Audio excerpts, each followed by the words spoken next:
تین باتیں سیدہ عائشہ رضی اللہ تعالی عنہ کو رسول اللہ صلی اللہ علیہ وسلم نے بطور نصیحت کے طور پہ فرمائی تھی. اس میں یہ بھی فرمایا تھا اے عائشہ اگر تو جنت کے اندر میرا ساتھ چاہتی ہے تو اپنے تن پر کپڑا اس وقت تک نہ جدا کرنا, اپنے تن سے کپڑا اس وقت تک نہ اتارنا جب تک تیرا کپڑا پیوند لگنے کے قابل نہ ہو جائے. یا تو شادی بیاہ کی دور کی بات ہے, ولیمے کی دور کی بات ہے, مہندی اٹھن کی دور کی بات ہے, کسی کی موت میت پر بھی سادہ کپڑا پہن کے نہیں جاتے.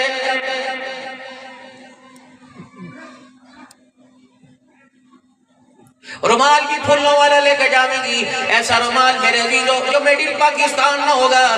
بیٹی پوچھئے امی شادی میں تھوڑی جا رہی, کہے گی نہیں نہیں تیری چاچی بھی آئی ہے, تیری تائی بھی آئی ہے, تیری پھپھی ماسیاں ہیں. میں رومال یوں کر کے آنکھوں پہ ملوں گی, دنیا دیکھ کے کہے گی یہ میڈ ان پاکستان نہیں ہے, میڈ ان انگلینڈ کا رومال ہے. کتنا بڑا مرنے والے کے ساتھ ناٹک کرتے ہو, کتنا بڑا مرنے والے کے ساتھ دھوکہ کرتے ہو. اور چلو شادی میں ریاکاری چلے, کھانے میں ریاکاری چلے, موت میت میں کسی کی غمی میں تو ریاکاری نہیں چلتی. میرے عزیزوں قرآن خوانی ہو رہی ہے, 4000 کا مجمع بیٹھا ہوا ہے, وہ 5,000 بندے کے پاس بیٹھا ہوا ہے, لوگوں میں دھکم پیل کندم, لوگوں کے جوتوں پہ پیر رکھتا ہوا, لوگوں کے پیروں کو رونتا ہوا. مرنے والے کے وارث کے پاس آئے گا, ملک صاحب, پٹی صاحب, اللہ کا حکم اگر نہ مانے پٹی صاحب ذرا ادھر مکر ہے جائے, پٹی صاحب, چودھری صاحب, راز صاحب, ادھر ذرا ادھر. ہاں جی اللہ دو, ہاں جی مانے آتا کہ یہ بتلا رہا ہے کہ کل کو گلا نہ کرنا, میں بھی سال ثواب کی محفل میں آیا تھا. انہوں نے کہا مان لیا, وہ ٹھیک ہے, تو نے دے دیا, اس نے لے لیا, اللہ سے پھر کیا لینا.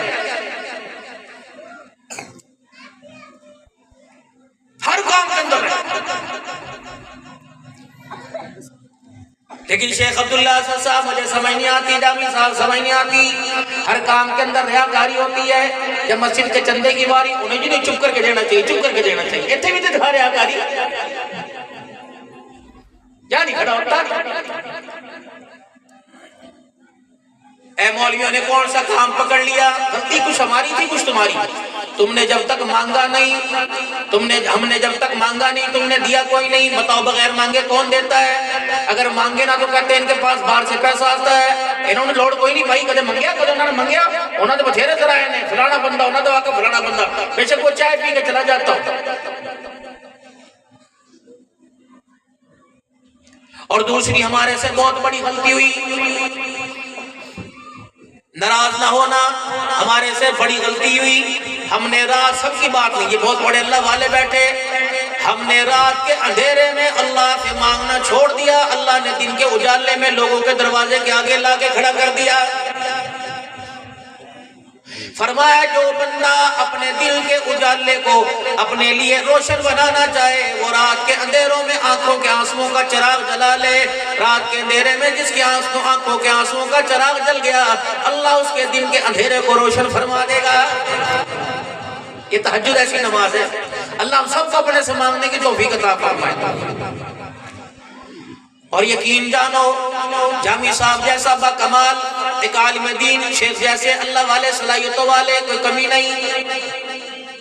حالات نے, معاشرے نے, ضروریات نے, اخراجات نے ہمیں اتنا مجبور کر دیا کہ ہم نے دین کے کاموں میں کس کا دل چاہتا ہے کہ اپنی نیکیوں میں, اپنی جنت میں کسی کو شامل کرے. یہ تو حالات نے, مہنگائی نے ہمیں اتنا مجبور کر دیا میرے محترم دوستوں بزرگوں کہ ہمیں آپ کو اس خیر والے کام میں شامل کرنا پڑا. اور کیوں شامل نہ کرتے؟ اللہ کا قرآن کہتا ہے وَتَعَاوَنُوا عَلَى الْبِرِّ وَالتَّقْوَى وَلَا تَعَاوَنُوا عَلَى الْإِثْمِ وَالْعُدْوَانِ. نیکی اور بھلائی کے کاموں میں ایک دوسرے کی مدد کیا کرو, اور برائی فحشی کے کاموں میں ایک دوسرے کی مدد نہ کیا کرو. خود بھی بچو اور دوسروں کو بھی بچاؤ. اللہ کا قرآن سارے عالم میں ترقی کر جائے اور ہر ایک کے سینے کے اندر محفوظ ہو جائے. اللہ ایک دن کیونکہ مدارس کے جلسے چل رہے ہیں, ایک دن میں اللہ والے بیان فرما رہے تھے, سبحان اللہ, قیامت کا دن ہوگا, حافظ قرآن جیسا کیسا بھی آوے گا, مکھیاں وہیں آتی ہیں جہاں شہزادہ ہوتا ہے، کیڑیاں وہیں آتی ہیں جہاں چمنی کھان زیادہ ہو۔ فرما حافظ قرآن سے اگر گناہ ہو بھی گئے، اگر غلطیاں ہو بھی گئی، لوگوں کی تنقید کا نشانہ بن گیا، قیامت کا دن ہوگا، میدان محشر میں دنیا منظر دیکھے گی کہ ابھی جہنم کا فیصلہ ہوا، ابھی جہنم کا فیصلہ ہوا۔ مالک کائنات کا درائے کرم جوش میں آئے گا، اللہ فرمائیں گے میں نے تیرے سینے میں اس لیے قرآن پاک رکھا تھا کہ میں تجھے جہنم کا ایندھن بناؤں۔ نہیں نہیں نہیں، تجھے قرآن کا حیا نہ آیا، مجھے قرآن کا حیا آیا۔ جا تیرے سینے میں بے شک تھوڑی دیر رہا، اس کی برکت سے میں نے تیرے گناہوں کو معاف فرما کے جنت الفردوس کا فیصلہ کر دیا۔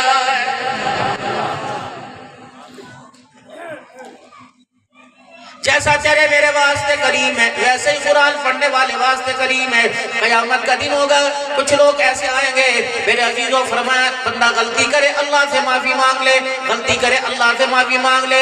بعض کہتے ہیں تیری تو معافی کا توبہ کا اعتبار کوئی نہیں، تیری تو غلطی کا، تیری تو توبہ کا معافی مانگنے کا رونے دھونے کا اعتبار کوئی نہیں۔ رات کو روتا ہے لیلۃ القدر کی راتوں میں، شب برات کی راتوں میں روتا ہے، دل کے اجالے میں گناہ کرنے لگ جاتا ہے۔ قیامت کا دن ہوگا، اللہ اکبر، اللہ جل شانہ سامنے کھڑا کریں گے اور فرمائیں گے بتا غلطی کیوں کرتا تھا اور غلطی کر کے معافی کیوں مانگ لیتا تھا؟ الہ العالمین معافی اس لیے مانگتا تھا تیرا ڈر اللہ جل شانہ مجھے تیرا ڈر مجھے اللہ تیرا ڈر مجھے لگتا تھا کہیں میں تیری پکڑ میں نہ آ جاؤں۔ اور فرمایا غلطی کیوں کرتا تھا؟ یا اللہ شیطان پہ کھا دیتا تھا، اس امید سے اللہ معافی مانگتا تھا کہ کہیں تو ناراض نہ ہو جائے۔ اور معافی کیوں مانگتا تھا؟ کہ مجھے پتا تھا کہ میرا اللہ تو میرے گناہوں کو معاف کرے گا۔ اللہ فرماتے ہیں بندے دیکھو اس بندے کا میرے بارے میں گمان کیا ہے، یہ بندہ گناہ کر کے میرے سے ڈرتا ہے کہ اللہ ناراض نہ ہو جائے اور معافی پہ امید رکھتا ہے مجھے اللہ معاف فرمائے گا۔ یہ بندے تو کیا رکھے گا، میں نے اسی گمان پر تیرے سارے گناہوں کو معاف فرما کر تیری مغفرت کا فیصلہ کر دیا۔ اللہ اپنے بندے کو اپنے قریب کرنا چاہتا ہے۔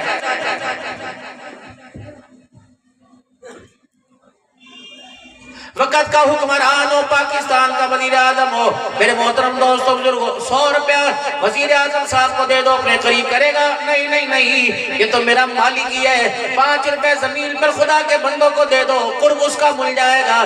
میرے عزیزوں کسی حاجت مند کی حاجت کو پورا کر دو، عرش کا سایہ نصیب ہو جائے گا۔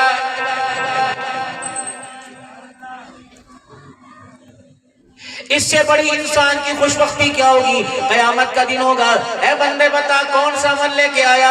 کسی میں راکاری آ جائے گی، کسی میں دکھلاوا آ جائے گا، کسی میں نمود و نمائش آ جائے گی۔ اللہ فرمائیں گے بتا کون سا عمل لے کے آیا، بتا کہاں تیری بخشش کا فیصلہ کروں۔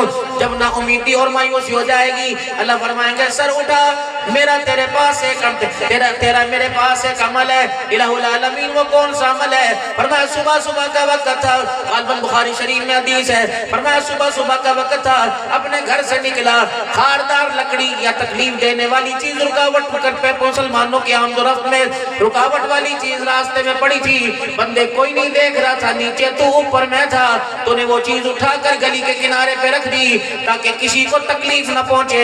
اے بندے یہ عمل خالص میری رضا کے لیے تھا، اس عمل کو میں نے قبول کر کے تیرے پہاڑوں جتنے گناہوں کو معاف فرما دیا۔ نعرہ تکبیر، نعرہ تکبیر، شان صحابہ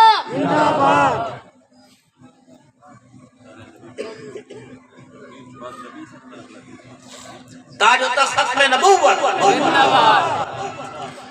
یہ بڑے اللہ رمضان المبارک کا مہینہ آ رہا ہے، پہلے تھوڑی سی بات گھریلو زندگی کے اوپر کر جاؤں۔ ایک ذمہ داری ہماری تھی، بتاؤ یہ ذمہ داری حافظ الرحمان تمہارے سامنے کھڑے، کوئی کمی کوتاہی لفظ میں، تلفظ میں، مد میں، غننے میں، شد میں، ابھی بہت ساری عمر پڑی انشاءاللہ ٹھیک کر لے گا۔ بڑی بات ہے یہ 2 آیتیں قرآن پاک کی ہزاروں کے مجمع کے اندر سنا دینا۔ والد صاحب نے، والدہ صاحبہ نے، عزیزوں نے، رشتہ داروں نے جو ہمارے سے توقع رکھی تھی ہم نے پوری کر دی۔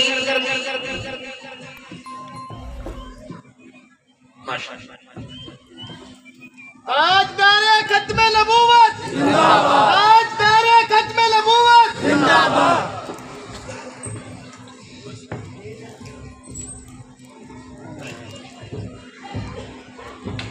اگر آپ اسے اور زیادہ قیمتی بنانا چاہتے ہو تو زندگی کے اس کے کم از کم 8 سال دے دیجئے، انشاءاللہ پھر میرے عزیزو یہ آپ کے ساتھ چلا کرے گا، اس کے کردار کو دیکھ کر دور سے دنیا اسے سلام کیا کرے گی، لوگ اس کے پیچھے نماز پڑھنا سعادت سمجھیں گے، لوگ اپنے بچوں کے کانوں میں اذان دلانا سعادت سمجھیں گے، علاقے کے لوگ اپنے بچوں اپنے جنازے پڑھانا اس سے سعادت سمجھیں گے۔ میرے محترم دوستو بزرگو، اس کا تقوی آسمانوں سے باتیں کرے گا، پھر زمین پہ بیٹھ کے ہاتھ یہ پھیلائے گا، اللہ اس کے ہاتھوں کو دے کر تیری میری جھولیوں کو بھرے گا۔